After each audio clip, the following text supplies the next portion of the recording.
चले थे ईरानी रिजीम को गिराने, हाथों में हाथ डालकर इसराइल और अमेरिका। लेकिन अब हाल ये हो गया है कि ख़ुद इसराइल के घर में, नेतन्याहू के घर में रिजीम चेंज होने वाली है। वहाँ पे मुजाहरे शुरू हो गए हैं और रिजीम चेंज की आवाज़ें आना शुरू हो गई हैं। और जो एक स्ट्रैटेजी उन्होंने बनाई थी कि किसी तरह हम लाएँ और किसी तरह हमलावर हों, और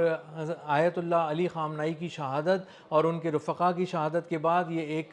जहन बना लिया था, एक इल्यूजन में था अमेरिका और इसराइल के हम यहाँ पे रिजीम चेंज कर देंगे। वो अब रिजीम चेंज की आवाज़ें वहीं पे शुरू हो गई हैं। लोग घरों से बाहर निकल आए हैं इसराइल में, और आवाज़ इतनी बुलंद हो गई है कि वो अब अमेरिका तक सुनाई दे रही है। जो लोग हैं उन्हें पहले से अंदाज़ा था कि नेतन्याहू कि जो एग्रेसिव प्लान्स हैं, जो उसकी ज़ालिमाना पॉलिसीज़ हैं, जो उसकी बहुत ज़्यादा हमला करने की, जो लोगों को खुश ना देखने की, मुल्कों को तबाह करने की पॉलिसी है, ये किसी दिन इनके अपने घर में भी आग लगाएगी और इसराइल के बुरे दिन भी आएंगे। और उन्हें अब अंदाज़ा हुआ कि जब 2023 में उन्होंने जाके हमला करना शुरू किया इस गज़ा के अंदर, और एक जुल्म की एक बहुत ही नाकाबिले फ़रामोश दास्तान रकम की, मज़लूमों के खून से, निहत्ते लोगों के खून से, तो उसी वक्त यहूदियों को इसराइल में बैठकर ये अंदाज़ा हो गया था कि ये आग जो गज़ा में भड़काई गई है, ये इनके घर भी पहुंचेगी, इनकी अपनी दहलीज तक पहुंचेगी और इनके घरों को जला के खाक कर देगी। अब हाल ये हुआ है कि जिस ईरान पे ये हमला करने चले थे और उसकी रिजीम को चेंज करने चले थे, ईरान ने इस शिद्दत के साथ दोबारा हमला किया कि पूरा ही शिराज़ा बिखर गया है। इस वक्त जो इसराइल में गवर्नमेंट भी नहीं है, इस वक्त कोई फ़ौज भी वहाँ एग्जिस्ट नहीं करती, फ़ौजी भी छुप गए हैं, फ़ौजी क़यादत भाग गई है, हलाक हो गई है, सियासी क़यादत गायब हो चुकी है। नेतन्याहू बार बार हम बता रहे हैं कि मंजर आम से गायब है जब से जंग शुरू हुई है। जिन फ़ौजी मीटिंग्स में उसको शिरकत करनी थी उसने नहीं की, जिन बहुत सारे इम्पॉर्टेंट लोगों से उसको मुलाकात करनी थी, जिन्हें बैरून मुल्क से उड़कर तेल अवीव पहुँचना था, और बहुत ही सेफ़ लोकेशंस प्लान हो चुकी थी कि वहाँ पे उनकी बहुत ही इम्पॉर्टेंट और स्ट्रेटेजिक अहमियत की हामिल मीटिंग्स होनी हैं, वो मीटिंग्स भी कैंसिल कर दी गई। ना सिर्फ कैंसिल कर दी गई बल्कि कोई प्लॉजिबल रीज़न ही नहीं दिया गया, कोई बहुत ही कोई ठोस वजह बताई ही नहीं गई उन मीटिंग्स की कैंसिलेशन की। अब हाल ये हो गया है कि लोग सड़कों पर निकल आए हैं, मुजाहरे हो रहे हैं, फुटेजेस आ रही हैं, लोग प्ले कार्ड्स उठा के बाहर आए हैं नेतन्याहू के ख़िलाफ़, ईरान पर हमलों के ख़िलाफ़। अब ईरान से इज़हार यकजहती किया जा रहा है इसराइल की सड़कों पर, और ये कोई और नहीं कर रहा, ये यहूदी कर रहे हैं। वो यहूदी जिन्हें अब अपनी मौत यकीनी नज़र आ रही है, जिन्हें अब अंदाज़ा हो रहा है कि जिस डगर पे चल पड़ा है नेतन्याहू और उसकी पूरी कैबिनेट और उसकी पूरी फ़ौजी क़यादत, ये अब एक एक इसराइली की जान लेकर ही छोड़ेंगे और पूरी इसराइल को तबाह कर देंगे। अब हाल ये हुआ था कि वो पहले अपने घरों में ख़ुद को महफूज समझते थे। वो ये समझते थे कि कभी भी हमास से हमला किया, ईरान ने हमला किया या किसी और ने हमला किया, तो उनका मल्टी लेयर डिफेंस सिस्टम है जो उनको बचा लेगा। ये सरहदों पे लगा हुआ वो दिफाई निज़ाम था जो एक के बाद एक आने वाले मिज़ाइल्स को पेनिट्रेट करके तबाह कर देता था। तो उनकी तरफ फ़िज़ाई हमला और मिज़ाइल हमला तो तकरीबन ही नामुमकिन तसव्वुर किया जाता था इसराइल की तरफ। उनका एरो 3 एक निज़ाम था, इसके अलावा थार्ड वहाँ पे था, इसके अलावा आयरन डोम वहाँ पे था। ये ऐसे दिफाई निज़ाम थे जो इसराइल को बचा रहे थे, और ये मल्टी लेयर थे, यानी एक लेयर अगर नाकाम होगी तो दूसरी बचाएगी, दूसरी लेयर नाकाम होगी तो तीसरी, चौथी और पाँचवीं बचाएगी। लेकिन हुआ ये कि जब ईरान ने हमला किया और वहाँ पे क्लस्टर मिज़ाइल फ़ायर किए, जो एक मिज़ाइल आता था वो खुलता था और उससे मज़ीद बहुत सारे मिज़ाइल निकलते थे और वो तबाही फैलाना शुरू हो गए। वहाँ पे बैलिस्टिक मिज़ाइल्स फ़ायर किए गए, वहाँ पे हाइपरसोनिक मिज़ाइल फ़ायर किए गए, और इस शिद्दत से और इस तवातुर से और मुसलसल किए गए कि उसने ओवरवेल्म कर दिया, पागल कर दिया, दीवाना बना दिया उन पूरे दिफाई निज़ाम को। और वो इधर उधर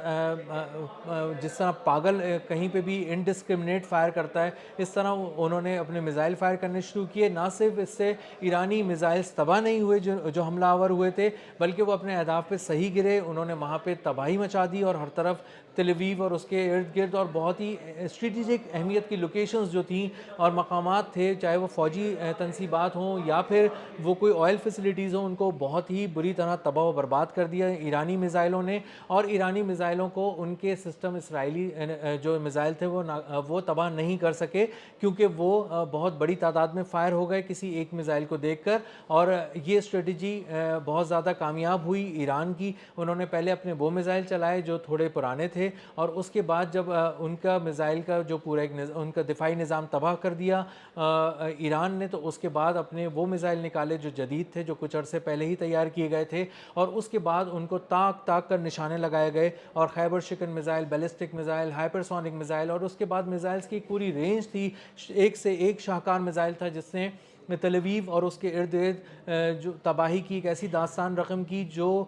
کبھی بھلائی نہیں جا سکے گی، اور یہودی اس قدر بری طرح اس میں ان کو ذہنی طور پہ مفلوج کر کے رکھ دیا کہ ان کی فوجی قیادت یا تو ان حملوں میں ماری گئی، یا پھر اس کی فوجی قیادت بنکرز میں چھپنے پر مجبور ہو گئی۔ کل بھی ہم نے ایک ولاگ کے ذریعے بتایا تھا کہ کس طرح ان کی فوجی قیادت اس وقت بنکرز میں چھپی ہوئی ہے، اور فوجی جو ہیں وہ بنکرز میں مذہبی گیت گا رہے ہیں، دعائیں کر رہے ہیں، اور اس کے علاوہ اس سے پہلے وہ احتجاج کر رہے تھے، اور وہ رجیم چینج والا ہی ایک احتجاج تھا، وہ اپنی فوج کے خلاف احتجاج کر رہے تھے، سیاسی حکومت کے خلاف احتجاج کر رہے تھے، اور یہ بہت ہی بلند آواز میں کہہ رہے تھے کہ ہمارے ہاتھ میں جو اسلحہ ہے وہ ہم کس پر چلائیں، دشمن تو ہمیں نظر ہی نہیں آ رہا، ایران تو 2,000 کلومیٹر دور سے میزائل فائر کر رہا ہے، اور یہاں پہ آ کے وہ تباہی پھیلا رہے ہیں، تو آپ نے ہمیں بے موت مرنے کے لیے ایک ایسی جنگ میں جھونک دیا ہے جس میں دشمن ہی نظر نہیں آ رہا، اور ہم کس سے لڑیں اور کس کے پاس جائیں۔ اس کا مطلب یہ کہ ہم یہاں کھڑے ہوئے اس لیے ہیں کہ ہم جو ہے وہ بے موت مارے جائیں، اور کسی بھی وقت کوئی میزائل آئے اور ہمارے چیتھڑے اڑا دے۔ تو ہم نے تو اس لیے فوج میں شمولیت اختیار کی تھی کہ کسی طرح ہم اسرائیل کو بچا سکیں گے، لیکن یہ تو ون سائیڈڈ جنگ ہے، یہ تو جنگ ہی نہیں ہو رہی ہے، تو اس ایران جو ہے وہ مسلسل میزائل فائر کر رہا ہے، وہ آ کے یہاں پہ گر رہے ہیں اور تباہی مچا رہے ہیں، اور اس طرح جو صورتحال ہے، ایسی صورتحال میں تو ہم جنگ نہیں لڑ سکتے۔ تو وہ فوجی ہتھیار ڈال کر سرنڈر کر کے اپنے بنکرز میں چلے گئے احتجاجاً، اور اب اسرائیل کی فوجی قیادت سے فوجیوں کا رابطہ بھی کٹ گیا ہے، اور اسی کے ساتھ ساتھ جو دوسری طرف لوگ تھے ان کی زندگی بھی بہت زیادہ اجیرن ہو گئی تھی اسرائیل میں۔ جو لوگ تھے وہ اپنے گھروں میں تھے، اور گھروں میں رہنے کے بعد انہیں کہا گیا تھا کہ اب یہاں پہ جب ایران حملہ کرے گا تو سائرن بجا کریں گے، سائرن بجیں تو آپ کو بنکرز کی طرف جانا ہے اور بیسمنٹس میں جا کے چھپ جانا ہے۔ تو انہوں نے ایسے ہی کرنا شروع کیا، لیکن جب ایران کے حملے بہت شدید ہو گئے اور ہر گھنٹے کے بعد ہر 5 منٹ کے بعد سائرن بجنے شروع ہو گئے، تو اندازہ یہ ہوا کہ ایران کے جو حملے ہیں وہ نہ صرف متواتر ہیں، تواتر کے ساتھ ہو رہے ہیں، بلکہ شدید بھی ہیں، اور اپنے اہداف کو کامیابی سے نشانہ بنا رہے ہیں۔ تو وہاں پہ جا کے وہ جو یہودی تھے وہ تل ابیب کے بنکرز میں جا کے مستقل طور پر چھپ گئے۔ اب جب وہ مستقل طور پر چھپ گئے تو انہیں اندازہ یہ ہوا کچھ ہی دنوں کے بعد کہ وہ میزائل جو ہیں وہ بنکرز کے اندر تک پینیٹریٹ کر رہے ہیں، تباہی پھیلا رہے ہیں، اور ان کی راتوں کی نیندیں، دن کا چین، سب کچھ ختم ہو گیا۔ اور اس کے بعد جو وہ خوراک انہیں وہاں پہ دی جا رہی تھی بنکرز میں، وہ بھی مینیو جو تھا وہ بہت ہی اسٹینڈرڈ سا مینیو تھا، اور اس کو وہ فالو کیا جا رہا تھا، اور ان کا دل چاہ رہا تھا کہ وہ اپنی پسند کی بھی کچھ چیزیں کھائیں، لیکن وہ اس کے لیے اپنے گھر نہیں جا سکتے تھے کیونکہ اہم تنصیبات تباہ کر دی گئی ایران کی جانب سے، اور وہاں پہ اب ان گھروں میں نہ انٹرنیٹ ہے، نہ ہی بجلی آ رہی ہے، نہ ہی پانی کا نظام ہے، اور وہاں پہ جو پانی کا نظام ہے وہ بھی بہت آلودہ ہو گیا ہے کیونکہ وہاں پہ بہت زیادہ بارود کی بو ہے، اور بہت شدید حملے ایران کی جانب سے کیے گئے۔ تو اس کے بعد جب زندگی اس حد تک مشکل ہو گئی کہ انہیں پتہ یہ چلا کہ اب ہم بھی مرنے والے ہیں، ہمارے کزنز بھی مر گئے ہیں، ہمارے رشتہ دار بھی مر گئے ہیں،